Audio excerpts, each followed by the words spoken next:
Ya, misalnya kita kembali bersama Lansok, tadi dia sudah menanyakan begitu ya ke dokter darah. Jadi kita langsung ke dokter darah. Dok, ini sebenarnya bisa mungkin tidak dipaparkan bagaimana seberapa bahayanya sih sebenarnya klorin ini terhadap wanita pengguna pembalut begitu. Yeah. Karena banyak sekali wanita yang jadi khawatir, aduh saya harus pakai apa jadinya begitu kan? Ya, jadi kalau umpamanya sering, jadi klorin ini dapat bersifat iritatif, dapat membuat iritasi gitu loh. Nah, iritasi pada sel-sel organ genitalia, kalau berulang-ulang, itu berpotensi membuat sel tersebut bertumbuh menjadi abnormal. Bahkan ya barangkali kalau dalam jangka panjang yang seperti dikatakan tadi, bisa menjadi kanker dan lain sebagainya. Kedua, kalau umpamanya menjadi iritasi, ada kuman di situ tumbuh, kuman berpotensi untuk menjadi lebih banyak di daerah genitalia, vagina dan sekitarnya. Dia bisa naik ke atas, menginfeksi saluran telur atau tuba falopi. Kalau buntu, ya kayak tadi lagi. Tapi dokter pernah menemui kasus seperti itu di pasien-pasien dokter? Nggak pernah. Iya, memang besar kan gini, begitu kan ya kita nggak tahu ya, umumnya ada orang penyebab infertil. Apakah ini gara-gara pakai pembalut 20 tahun, kan kita nggak tahu. Nah, kan bisa banyak faktor yang lain. Cuman ini bisa menjadi salah satu pencetus. Barangkali kalau umpamanya pemakaiannya seperti itu. Ya, cuman memang yang menjadi problem ini kan kita nggak tahu seberapa bahaya sih klorin yang dapat merusak jaringan tubuh seseorang. Itu yang kurang dari Kemenkes barangkali ya, angkanya yang kurang. Jadi batas ppm-nya itu sebenarnya berapa, Dok? Di sini di Indonesia belum ada. Di sini belum ada standarnya. Ya, jadi kalau dibilang 55 ppm apakah itu termasuk tinggi? Kemenkes bilang enggak. Nah, makanya kan harus ada batasan. Kayak di air kan ada berapa batasan maksimalnya. Nah, di Indonesia mungkin belum kali ya, Mbak ya. Ada SMA. Nah, Mbak Ilmi sudah pernah berkomunikasi mungkin dengan Kemenkes ataupun juga dengan produk-produk yang menghasilkan pembalut-pembalut tersebut? Kalau di SOP YLKI itu memang sudah harus begitu kita melakukan penelitian, hasil ujinya itu kita berikan kepada pelaku usaha sebagai hak jawab kepada mereka. Makanya di dalam ketika kita press conference kita sajikan jawaban-jawaban dari pelaku usaha. Kemudian juga kita minta kepada Kemenkes, karena kita cari memang tidak ada SNI-nya, itu bagaimana mengenai standarnya. Karena kan bagaimanapun ini bahan berbahaya dan iritatif gitu ya, bersifat iritasi. Nah, itu bagaimana, kenapa tidak ada batasan aman gitu. SNI-nya ada tahun 2000 tapi tidak mencantumkan klor sebagai salah satu parameternya. Sementara kan itu dipakai secara intensif oleh perempuan, apalagi sekarang ini kita semakin kayak tergantung ya, setelah menstruasi ada lagi masa pakai lagi yang lain gitu kan, sangat-sangat intensif sekali makainya gitu loh. Nah, ini kan harus ada kajian yang melihat hubungan antara, misalnya Kemenkes kan punya data Riskesdas soal peningkatan kanker kah atau apakah, itu kan berdasarkan lifestyle juga gitu. Nah, ini juga bisa dikaji gitu, salah satu dampaknya seperti apa gitu. Tapi sepanjang pengetahuan mungkin dari YLKI melihat begitu, apakah ada rekomendasi begitu standar kadar ppm untuk klorin dalam pembalut, baiknya kurang lebih seperti apa? Karena kan regulasinya belum jelas nih. Mungkin nantinya akan dipertimbangkan dan dikaji oleh pihak Menkes begitu ya.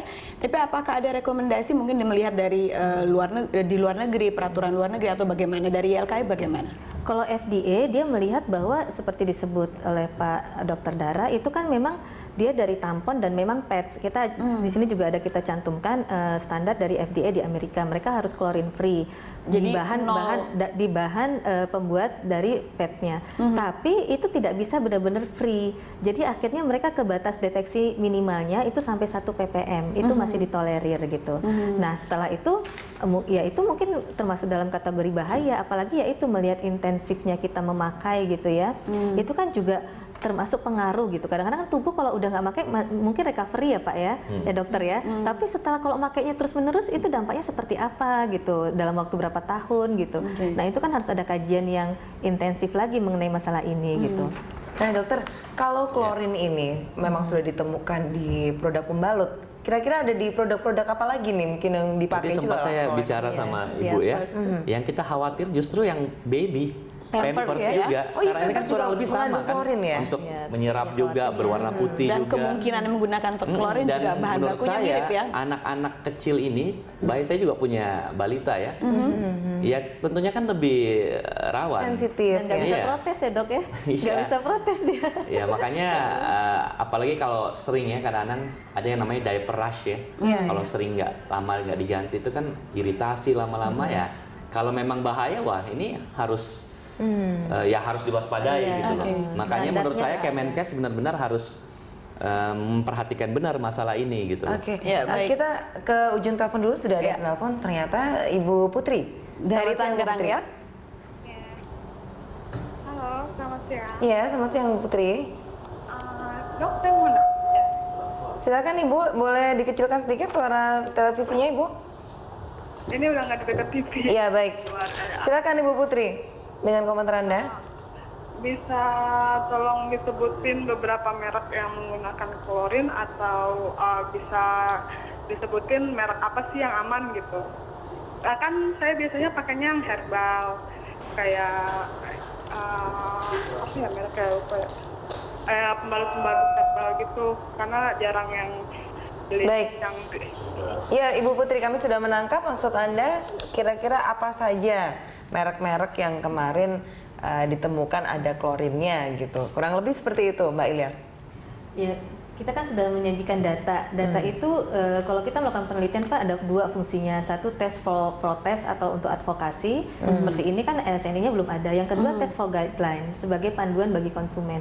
Jadi dari data itu konsumen bisa melihat mungkin tidak ada semuanya yang resikonya semuanya beresiko, tapi Oke. mungkin kita bisa memilih resiko yang paling rendah Ya, gitu. dari YLKI menemukan tidak saat diuji begitu ternyata 0% ada tidak merek pembalut di Indonesia yang ditemukan sangat aman atau 0% Itu tidak klorin. ada. Karena itu Tidak semua ada merek ya. yang kita teliti. 0 ppm maksud Iya, saya. itu semua merek yang kita teliti. Jadi ada batasnya. Kalau dugaan saya karena memang tidak ada sendiri acuan regulasinya nggak ada. Jadi bisa dikatakan 5 sampai 55. 5 ya minimal. 5 ppm sampai 55 ppm. Jadi kalau menurut saya ketika regulasi tidak ada, orang kan tidak perlu mengacu ke sana. Apalagi kalau itu bisa menekan cost, biayanya dengan sangat murah misalnya. Ya orang akan seperti prinsip ekonomi kan mengambil keuntungan sebesar-besarnya gitu. Jadi selama regulasi tidak ada, ya itu tidak mungkin bisa kita katakan bahwa saya pengen nol gitu atau gimana Karena gitu tadi gitu. Susah sekali penelpon gitu. kita bertanya merek apa sih Bu yang aman begitu. Ya itu Ada tadi. tidak? Ya itu kan kita sudah menyajikan data.